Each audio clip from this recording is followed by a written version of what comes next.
For anyone who hasn't been here before the coffee break, so we have some hands-on sessions, or we mostly have hands-on sessions. To run the code, you can get a free Jupyter Notebook instance running in the AWS cloud by sending an email to this email address, and you will receive that, a link to that instance within a few minutes. Just to recap, what you saw last was how we can define a hybridizable model. So in this case, it would just be very simple, continuous bag of words model, and we want to use that for sentiment classification task. So what you haven't seen yet is how can we train that. So let's talk about that next. So we provide an estimator API in MXNet Gluon. So for that estimator API, we will first have to define what kind of loss function we want to use. So here, for this task, we will use a softmax cross-entropy loss.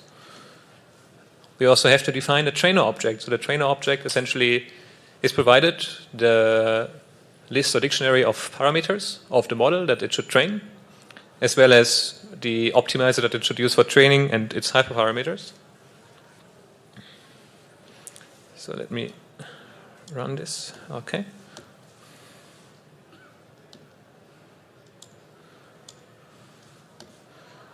And finally, we should provide the metrics that we want to provide, so that we want to track during training and evaluation. So in this case, we want to track the loss and the accuracy on our data sets.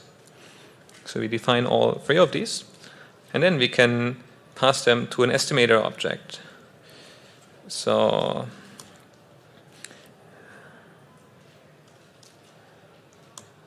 we just pass the network that we want to train, the loss, the metrics, the trainer, and in this case the context that we want to train on. So we would here pass the GPU context. And then once we have created this estimator object, we can fit it on our data set. So we call the fit function, we provide the training data set, and we can also provide the validation data set, and we can provide how many epochs we want to train. So in this case, we want to train for 5 epochs. So I will just start that now, and you will see it starts training. So actually the first epoch here is already finished. So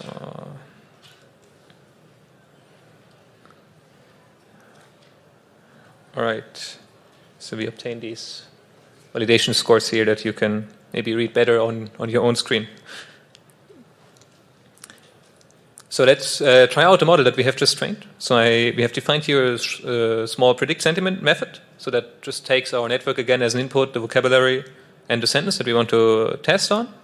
And what we do is we quickly tokenize that sentence and put it onto our ND array on a GPU, or in the same context as our network is on. We will pass that one through our network and finally find the output argument that has the maximum score, and then decide if this is positive or negative. So let's try it with these two sentences, and we actually find it works. Great. So to finish up the session, we have another exercise for you. So for this exercise, we want you to extend the very simple CBOW model that you saw before with an LSTM model. So let me quickly show you the code that you will have to extend. So you find here the SPY LSTM classifier. It's also a hybrid block. It takes these parameters: vocabulary, embedding size, number of hidden units, number of layers. And then internally it constructs a few blocks. So it constructs an embedding block, an LSTM block, and a decoder block here, a dense layer with 2 outputs for the negative and positive class. And you will have to fill out the arguments for the LSTM. So essentially, you will maybe look up the documentation of that LSTM block and pass in the correct arguments here. And then we will define, or you will have to define, the forward computation of that network. So that is done in the hybrid forward function here. So you get the inputs. We will process them in a similar style as in the CBOW block. But now we use the LSTM here as an encoder. And finally, because this is a by LSTM, we're actually interested in both the first and last state of that network. So we will get them, and you need to concatenate them, and then pass these two into the decoder.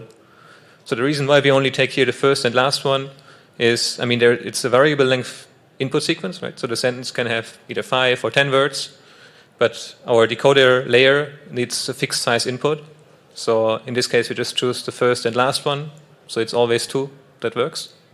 You could also average all of them or define some other operation. But for the purpose of this exercise, let's just do it as this way. So just take maybe 5 minutes to try that out and then report back.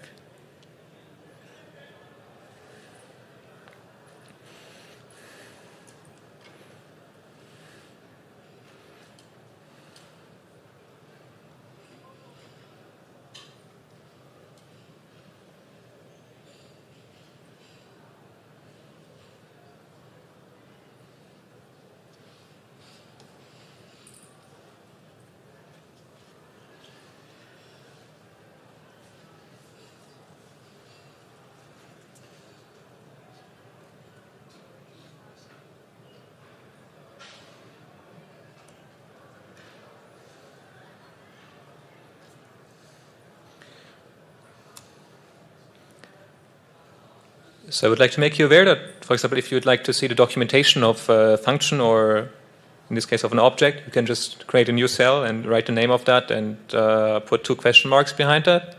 And if you run that, you will actually get the documentation of that. So that could be very helpful if you want to solve this exercise. The alternative is to go to the website where the API docs contain the same.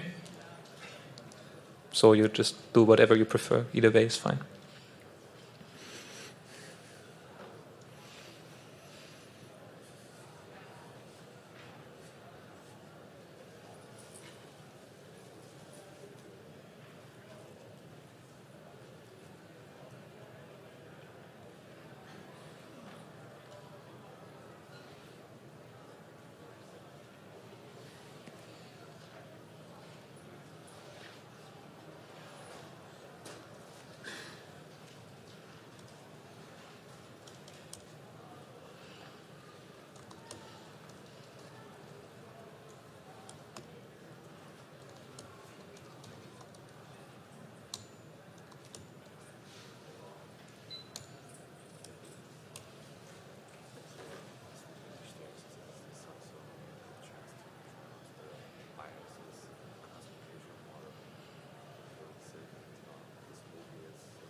All right, were you able to finish that exercise?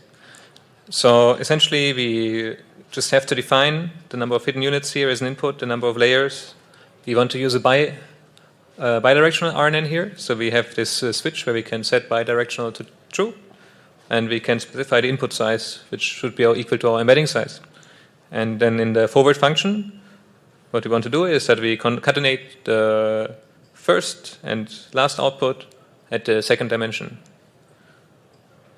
So if you do that, then we can define the model. We can instantiate it and initialize it.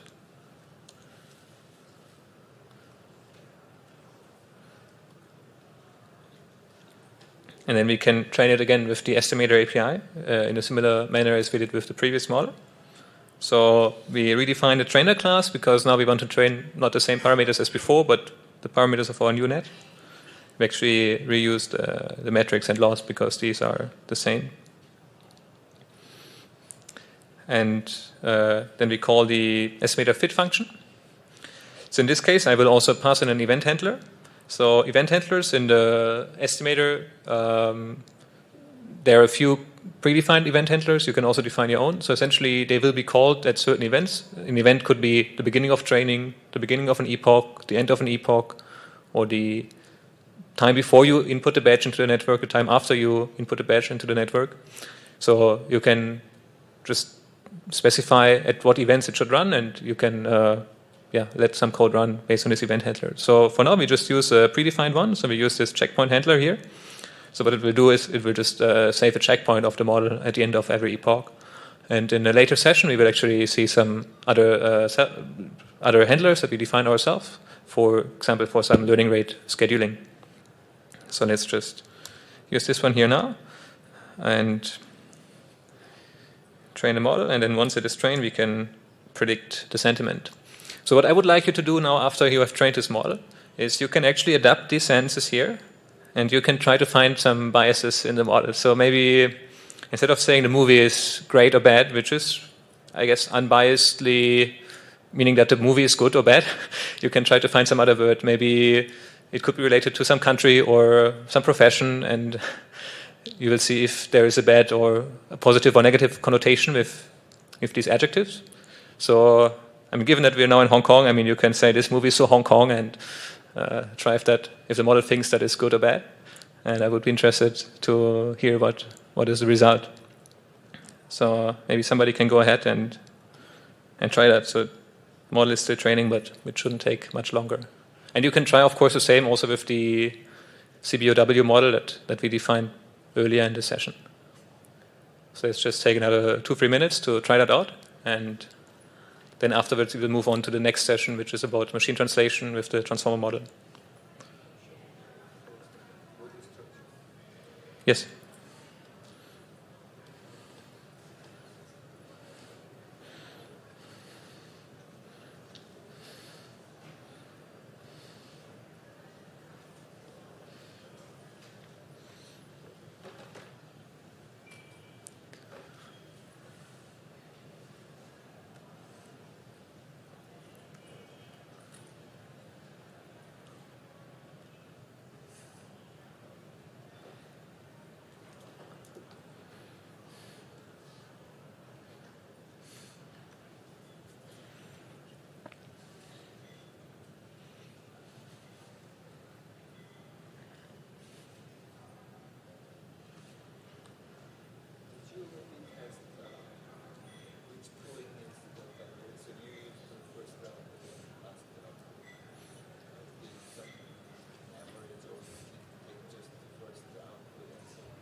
Yeah, so you can just change it here in the model definition and try it out.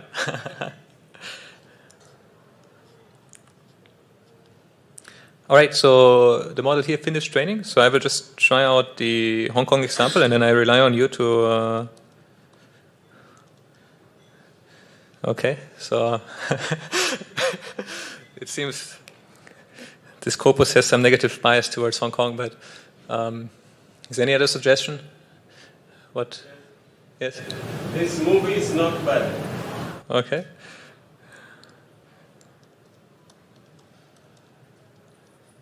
Okay. So it seems this model architecture may not be powerful enough to handle, or at least we didn't train it properly enough to handle this.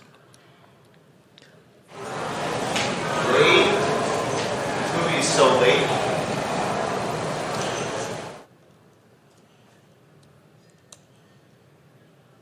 So I guess that's correct.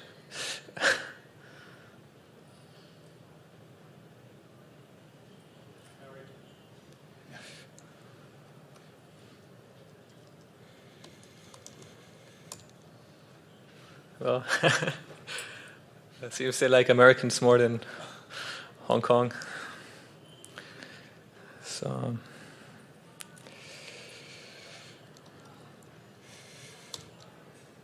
But they don't like Europeans either. Anyways, if there's no questions for this session, then let's move on to the next session.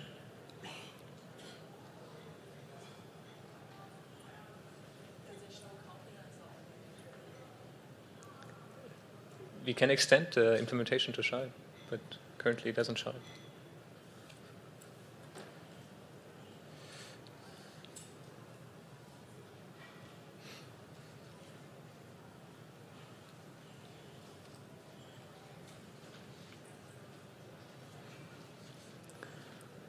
Okay, so I hope after the morning sessions now you have all a pretty good understanding of like how we can do modeling and training of models in MXNet Gluon, specifically for natural language processing with the Gluon NLP toolkit. So to get to some more advanced examples, let's quickly discuss about machine translation and the transform model, which is recently becoming very popular for machine translation, but also for many other tasks. So I will shortly summarize encoder-decoder architectures, attention mechanism, the transformer architecture, then finally sequence sampling, which we need for the translation, and then we will have a hands-on session where we will actually provide you a translation model, transform model for a low-resource translation task, and the model will not be converging, so it will be diverging on that task. And there was a recent paper by some of our colleagues which propose a few adaptations to the model architecture to make it converging, and then you will be tasked with implementing these adaptations, and you will be able to see that the model starts converging and that you get better results on the translation task. So that's a short preview of what we will cover before the lunch break.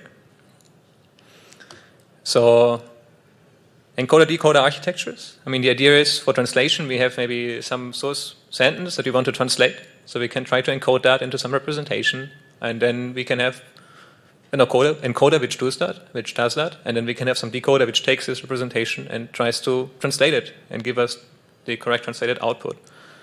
So, for example, consider the sentence "Hello world." We want to translate it to French, "Bonjour le monde." So we would encode the three tokens, "Hello world," and maybe the end of sentence tokens here, or the dot token, and the decoder would predict, in this case, one word at a time. So we can do that, for example, with a recurrent neural network.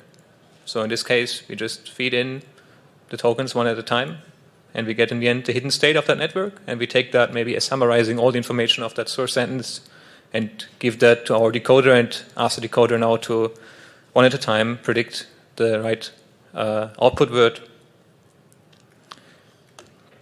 So you may realize there's a problem here. We have a single hidden state at the end of the source sentence. That state has a fixed dimensionality. So by its very nature, it can only contain a limited amount of information.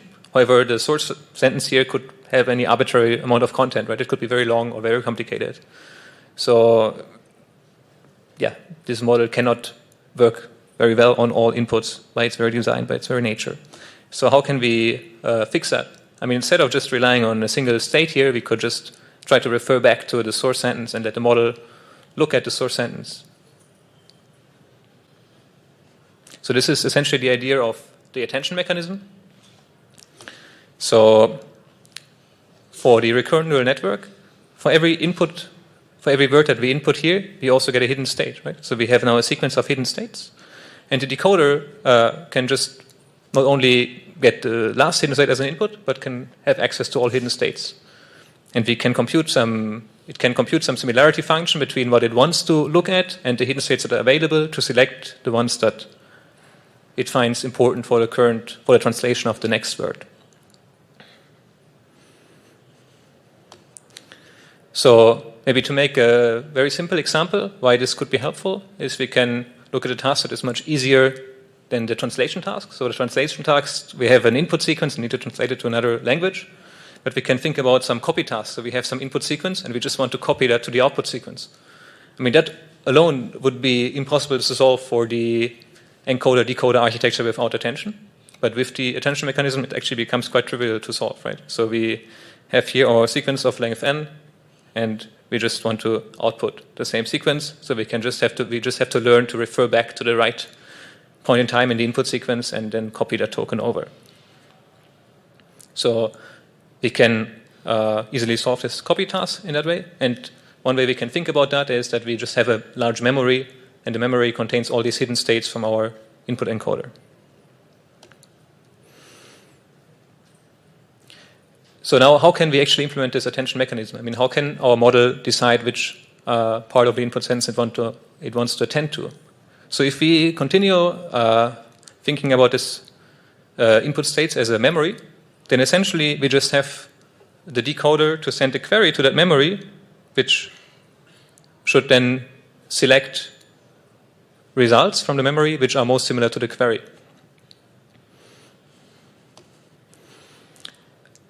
So we can just think about it as a key value store. So in this case, we have two options. I mean, we could say, okay, we have a query, we send it to the memory, and we return the best matching result. But that is a bit problematic because we're working here with deep neural networks. We want to have differentiable functions. So if we would just select the best matching result, that operation wouldn't really be differentiable. So instead, we can do a kind of soft attention mechanism. So we just return the weighted average of all our memory values, weighted by their importance. So in this case, consider we have some query vector, and then our memory has now keys for every memory slot. We compute the similarity between the query and the key, and take that as a weight, and return the weighted average of the values, which then is our output.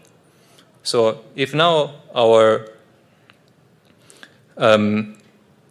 scoring function for the similarity between the query and the keys is learned well, then we can solve, for example, this sequence copying task. Or maybe we can also solve some machine translation task better.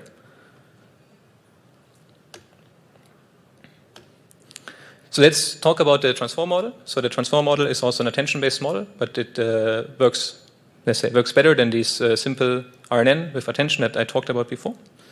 So essentially, one problem with RNN is that we have a recurrent mechanism here. So we were looking at one input token at a time and computing a hidden state, and then to compute the next state, we take the next input token and the previous state. However, nowadays we have a lot of parallel compute units available. So for example, GPUs are very good at parallel computation. But if we have a recurrent mechanism, then we cannot compute that in parallel, right? So can we come up with some architecture that allows us to parallelize over all input steps at the same time? In that case, we can make better use of the parallel computation that we have available. So that is one thing that the transformer architecture can now solve for us. So essentially, the transformer architecture, they propose to replace the recurrence with a self-attention mechanism.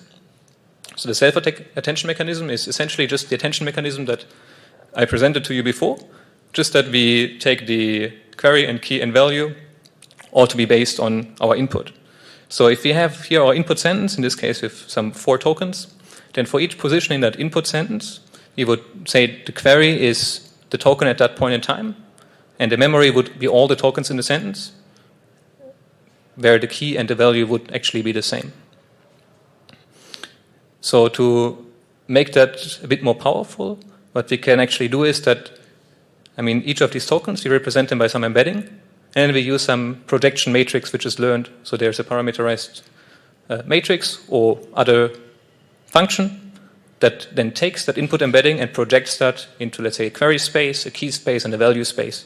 And then we just compute the similarity between the query and the keys and take the weighted output for the values as our attention output. So one thing that you will notice now is that unlike the RNN, where we, by its very definition, encode the sequential information in the representation, because we first take the first token and we take the second token, finally we take the third token. Here, there is no sequential information present, right? So if we always look at the pair of a query and a key, then it doesn't include information, is that key at the first position, at the second position, or at the third position. However, in language, what we all know is that the sequence of tokens in the sentence is very important. So if I just randomly mix up my words, then you won't be able to understand me anymore. So we have to somehow add back this positional information to the model. So one simple fix proposed is that we add a positional embedding here. So we just have a learned or pre-specified embedding for every position in the input. So in this case, for the first, for the second, third position, that deterministically specifies that the token is at that position. And then, even though our attention operation is position invariant by the nature of having the position information in that embedding, it can still learn to make use of it. So for the transformer paper, that was it was proposed to just use the fixed Fourier function features here. So in that case, you would take for different dimensions of your embeddings, you would add sine or cosine with varying so the parameter of how quickly they repeat, they would vary. And you can show that you can then, with a linear operation, compute the distance between two positions based on these Fourier features. So besides just taking one attention operation, which we can see can only focus on essentially a single thing in the input sentence, we could just take multiple attention operations in parallel. So, and then concatenate the results. So that is what is called multi-head attention, which is an important ingredient of the transformer architecture. So let's then talk about how the transformer architecture is composed. So essentially, the transformer architecture is, it's a deep architecture. It is a sequence of blocks. Each of these blocks is composed by a multi-head attention, and then a residual operation where we add the inputs and the outputs of that attention mechanism and normalize them. And then finally a feed-forward network and another normalization operation together with a residual operation. So that is one block, and we just now take a sequence of these blocks to get our overall transformer architecture. So that would define for us the transformer encoder. So now if you have a machine translation task, you actually have to think, how do you represent the target sentence during training? So the model, the attention mechanism, it can look at all the tokens in your sentence. But if you want to predict or translate a token that is not yet known, then you don't want the model to see that token, right? So you have to have some causal mechanism there. So essentially, you would like the model, when it starts to translate the first output token, to only see like the beginning of sentence token here and not to see already the solution over there. So essentially we need to use some masking tricks so that the model can always only see the tokens that are currently available to it.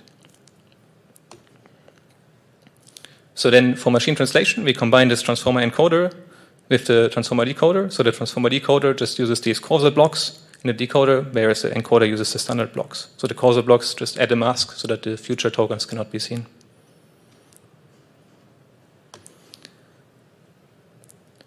So here again you have an overview of all the different components. So I suppose all of you have probably seen it at some point in time. So I just go quickly over it. All right. So then if we want to translate, another ingredient that we need is the sequence sampling. Right? So our decoder just returns essentially a prediction for the next word. But how do we find the output for a whole sentence? So if we just always take the optimal next step, the overall output may not be optimal. So we have another option, which would be that we try to find all different outputs and then score the overall optimal one. But that is quite expensive.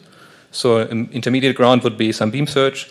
So you just keep the, let's say, k best proposals up until the current time and extend them at every time step.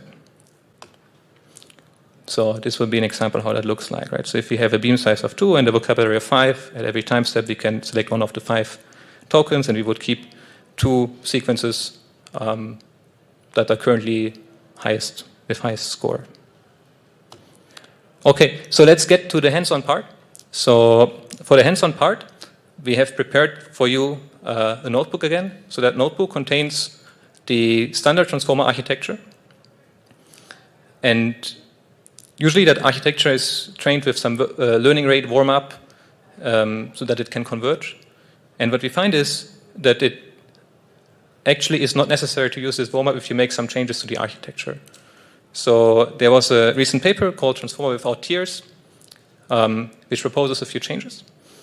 So I will go through two of them, and we will ask you to implement these two. There's also some more information in the paper. If you're interested in this, then I highly recommend you to read it. So essentially, the first is that for the normalization in the transformer, we use this layer norm. And traditionally, we take our inputs and the outputs of the sub-block, and we sum both of them. So that's the residual connection, and then we normalize them. But actually, that part is not very stable for the optimization. So the conjecture of the paper is that we actually need the warm-up only because this is unstable. So what we can do instead is that we move the layer norm inside. So we just apply the layer norm before passing our inputs through the subnetwork, and we don't apply it to the inputs that are again added during the residual connection. And then the second ingredient that I would like you to implement today is that we just replace that layer norm with a simpler normalization optimization operation. So we just use a scale norm. So essentially we just rescale based on the L2 norm, and then we have a learned scale. So it's just a single scala that is learned. And here the conjecture is that actually the layer norm only smoothens the optimization landscape, and we can achieve the same with this scale norm, but it's much cheaper to compute. So why not just use that?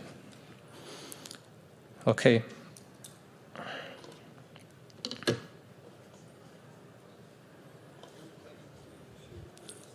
Yes, I will move it to the...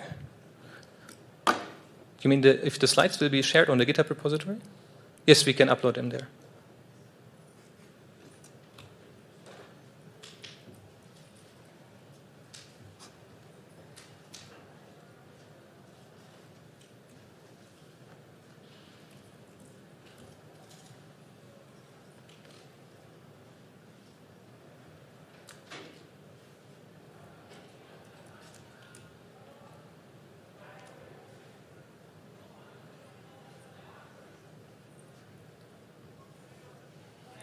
All right, so for this hands-on session, you can go to the second folder on your notebook. So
yes, it seems this Beamer only supports the 4:3 format.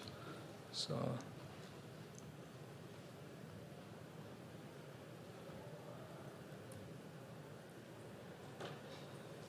okay, I think you can still read it. So let's just use it like that for now.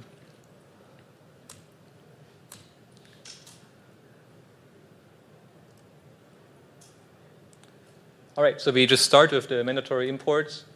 Let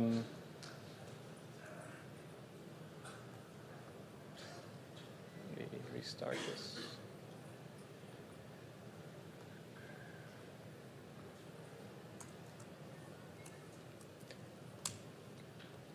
Okay, so for the task today, we will use a low resource machine translation setting. So we have prepared some translation data from a TED Talks corpus.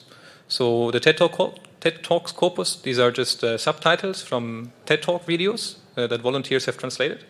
And specifically, we will use the Galician language, and we will try to translate from English to Galician. So there is only very little data for that task available.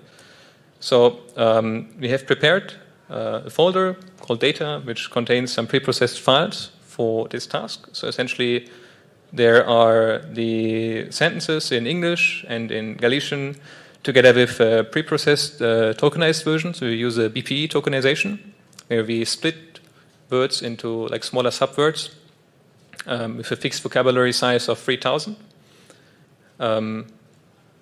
Yeah, so all these files are here, and we will now load them, and so you will see the contents of them. So let's first see in that vocabulary file how our tokens look like. So these would be maybe the first 5 tokens. You can print some more. So you would see the BPE tokenization. It sometimes has to split up less frequent tokens, and it would add these double @ signs to mark that this is just the beginning of a word and that there is something more to follow. So you would have to, like, for example, take these AR and T, and then together would form a single word, but it would be 2 tokens. So let's just read this vocabulary file into the GLUE NLP vocab. So we just go over each line in the file and read the word and its counts and construct a vocab. So we don't need a padding token here. We just use the beginning of sentence and end of sentence tokens and the unknown token. Then now that we have the vocabulary, let's read also the data sets, so which are the source and target sentences. Essentially what we do is we just read the files. So these are already pre-tokenized with the fast BPE library. So we will read each of the lines in that, and we will do that for the English part, for the Galician part, and we will add some, like, count the index, so the number of the sentence. All 3 of them, we will put them into this array data set, which means that the first element of the array data set will be the first element of the English data set, together with the first Galician and the index. So we do that for the train, def, and test parts, and then we have some data transformation function here, which is used to prepare our data sets for training. So essentially for the source language, we want to add an end of sentence token at the end. For the target language, we want to add a beginning of sentence token at the beginning and the end of sentence tokens at the end. And then we want to return the source, target, as well as the length of the source, the length of the target, and the index of that current sentence. So the reason why we need these lengths is for the sampling later. So we want to create batches that don't use too much, let's say, empty space. So when sampling them, we want to put sentences of similar length together in a similar batch. So for that, we just provide here the length as well. So we execute these transform functions here. We specify lazy equals to false so that the transformation is computed eagerly. All right. Then we have to specify our data pipeline. So you have learned earlier how the batchify functions and the data loader work. So in this case, I will specify a batchify function that pads our input tokens, and for both the source and target language. So in this case, we use a padding value of 0 because we will also provide the length of each sentence so that we can mask out all the padding tokens. So for the length parts, we will just stack the lengths together, as well as for the indices.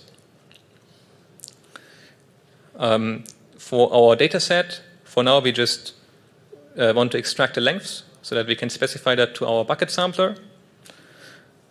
And the bucket sampler here will either shuffle the data set depending on if we are using this for training or for testing.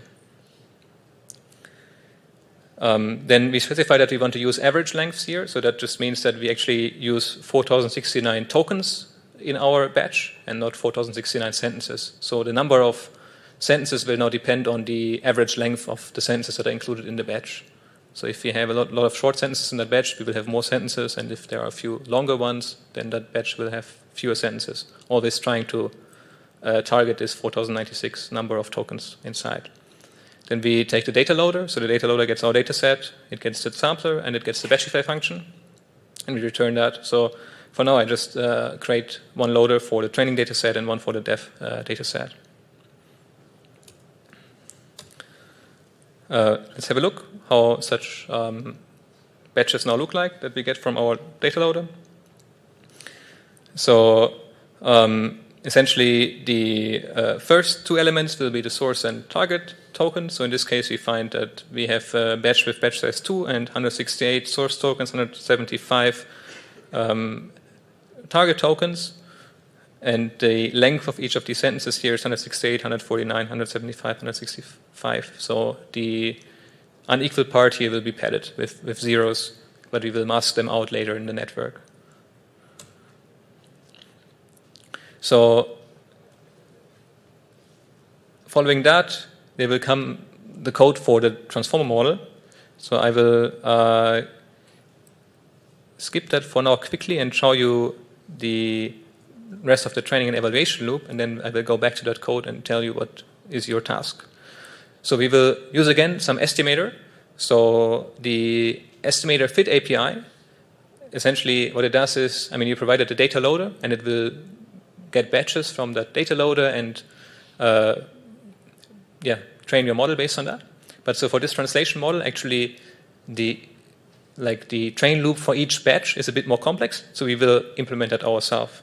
So what we do is we inherit from the estimator class, and we just overwrite the fit batch function here. So the fit batch function would get the train batch as well as the batch access. And what we want to do here now is that we take all the ND arrays in our batch and we move them to our GPU context, or to whatever context you have specified, but in this case it will be the GPU.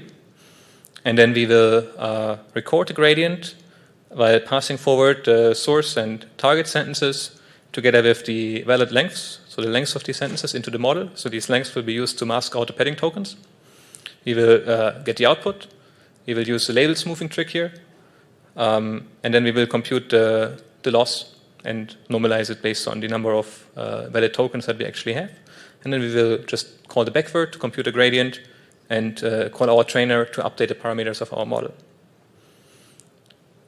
So that's how you would extend the estimator for some custom use case.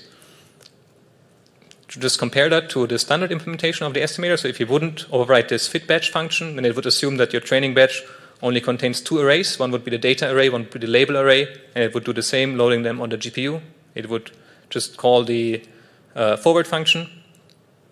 And I mean, obviously, we wouldn't apply some label smoothing here. But so here, the more complex part is that we actually have more arrays than these two. And that's why we have to implement our own estimator. So having defined the estimator, we have to define our loss. So he'll use here some masked loss. So this loss just extends the softmax cross entropy loss by making use of the masks. So these valid lengths to mask out the padding tokens. And then we can just initialize our estimator and fit the model.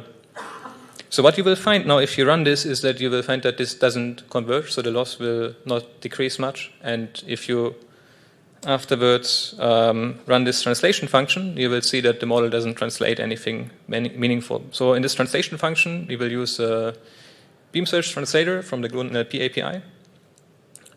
So we have to define a scorer which is used to score each of our each of our beams.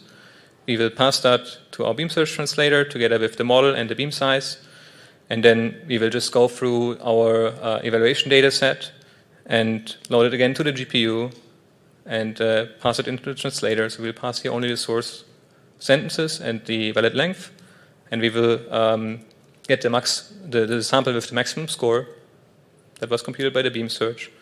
And we will convert that, so load it from the GPU back to the CPU and convert it with our vocabulary back to tokens. And well, in this case, we will store it in a dictionary so that we can align, based on our indices, the translated sentences with what we were expecting. So we will just return the translated sentences in the order that they were specified. based on this index which our data pipeline has provided us. So what I would like you to do now is to just go ahead and run all the cells of this notebook. So you can just do that by going here to kernel and then restart and run all, for example. And what it will do is it will, besides the cells that I have shown you so far, it will also run a number of cells that we have skipped so far. So one of these, for example, would be this feed-forward neural network. Then there would be the transformer encoder cells, so each of these transformer encoder blocks, as well as the transformer decoder blocks. And then finally the transformer encoder and decoder model. So the implementation that is here is now the standard transformer model. It's just copied from the NLP API. So you could also go to our GitHub repository and find this source code there. And usually if you don't want to adapt the model, you can just import it and instantiate it. But for the purpose of this session, actually I want you to have some kind of research experience. So you take this model, you want to change it. So you will observe when just running this notebook that the model doesn't converge. So if we look here at our estimator output, so we run it for 100 epochs because this is a very small data set that will run maybe 3 minutes, and you will see actually it doesn't really work. And then you will take a look at these two changes that we discussed before. So the first one would be changing the post-normalization to the pre-normalization. And the other one would be replacing the layer norm with the scale norm. And if you implement them, then you may find that the model works better. So I will just give you a short preview how you can approach this task. So if you look here at the position-wise feed-forward neural network, you will find that in its constructor, for example, here we define the layer norm. So probably you will have to replace it at some point with the scale norm. And in the forward, we use that layer norm on the outputs, which is the residual. So we use that on the residual outputs, right? So it's the addition, the summation of the inputs and of our output of the subnetwork. And instead, we want to use that actually at the beginning. So we want to normalize before we compute. So you will probably have to delete that line and move it somewhere to the beginning of that forward function. And the same will apply to other parts of the transformer model where you use this layer norm, right? So each of them you will have to move. So yeah, please go ahead and try that. So I will give you some time for that. And please raise your hands if you have questions. And then we can clarify how things work.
Okay, so as we're nearing the lunch break, let's maybe go through the changes required. So could you raise your hand if anybody did some changes and got the model to converge? Okay, we have 2 people, maybe 3. All right, so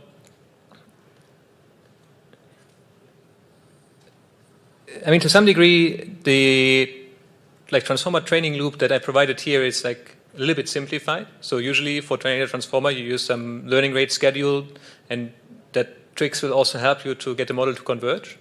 So, but we can claim that maybe these tricks are only necessary due to some issues in the model architecture. So for this session, we tried to fix rather these issues in the architecture and get the model to converge with a simple, let's say, standard training loop. So let's go through the changes.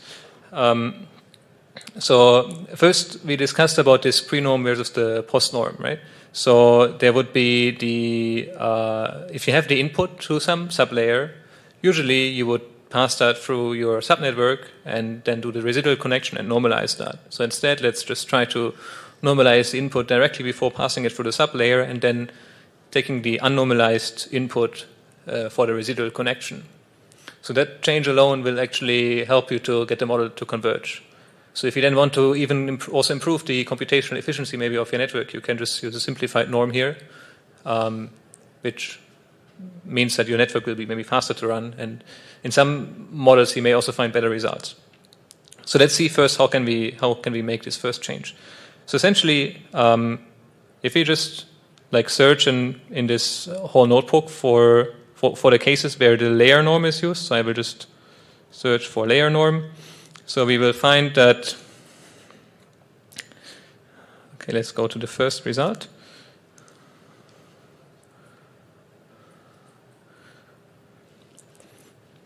Okay, so you will find here this position-wise feed-forward neural network. Here it uses the self.layer norm. So for now, let's just keep the layer norm the same. But then we see it's called self.layer_norm, and let's look where it is used. So it was used here in the outputs. So if you want to actually implement the change discussed before, instead of normalizing here the outputs, we will normalize the inputs and then take these normalized inputs into our subnetwork. And in the very end, for the residual connection, we use the real inputs which are not normalized, whereas we use the normalized inputs only for the subnetwork. So that will implement this change from the post-normalization to the pre-normalization. So this would be for the position-wise FFN block. So if we continue to search in our notebook for where layer norm is used, then we will find in the next step it is used here in this transformer encoder cell. So for now, again, let's just keep the layer norm, and we can replace it with the scale norm later by using the scale norm here instead of the layer norm. So again, we will, instead of doing the normalization here at the output level, we will just move that to the beginning of the block and use the normalized inputs, which we call outputs, then for the attention cell as an input, right? And for the residual connection in the end, again, we take, the output from our subnetwork, and we take the unnormalized inputs, which are provided here as the function inputs. So if you then continue to search for layer norm, then the next time you find it is in the decoder cell. In fact, here you find 2. One is the layer norm in, one is the inter. So one would be with respect to our inputs at the decoder, which is the previously translated tokens. And inter would be with respect to whatever we get from our encoder. So we just do the same change here. We would comment out the normalization at the end of that sublayer and do that in the beginning. Pass these normalized outputs then as an input to the rest of our subnetwork, but keep the residual connection to be with respect to the unnormalized inputs. And then the same for the layer norm inter. So if you just do these changes, then actually you will find that the loss now starts to decrease. So the model here is still training, but if you maybe wait 5 more minutes, then it would finish training, and you would see that then the translation here works. So you may have just run the notebook without making any changes, and you would have seen that there's actually no translation output here. So the model diverged and it doesn't produce anything meaningful. Actually, it just produces maybe the end of sentence token, so we don't get any translation output at all. But making these changes, you will then see that we actually do get the translation. Given the small data size, the translation will not be perfect, but at least we will get something. And now, what I just showed you was only making the change with respect to the layer norm. So if you change in the initializers, the nn.layer norm to the scale norm that we have defined above, then it would make use of the scale norm, and you would get slightly better results as well. So yeah, if you found that interesting, maybe have also a look at the paper. You will see they have a few more tricks that you can apply. And yeah, I hope you learned a bit about how we can do hands-on modeling to debug and extend our machine translation models. So I think officially the lunch break will start shortly. We will be around here for more questions during the lunch break. So if you continue to want to work on this notebook, just let us know if you have any questions. And otherwise, after the lunch, we will have a second half of our tutorial. So in that half, we will be talking about contextualized representations with BERT and how we can fine-tune that model on different tasks, and how we can, for example, also deploy that model using some AWS tools. So, I mean, depending on your research area, or if you're in the industry, you may be interested to actually take a model that you have trained and apply that to some task. Let's say you want to interview maybe people on the street and want to get some results based on your model, so you need to run the model somewhere. You need some computational resources, so AWS has some services that make that very easy. You'll just try them out as well in the end of the session, and also talk about more things for, let's say, large-scale training. So with that, I will leave you to the lunch break or potentially further questions.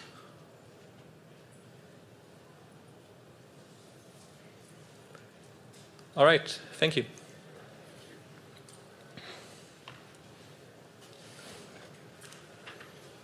And the session after lunch will start at 2 p.m.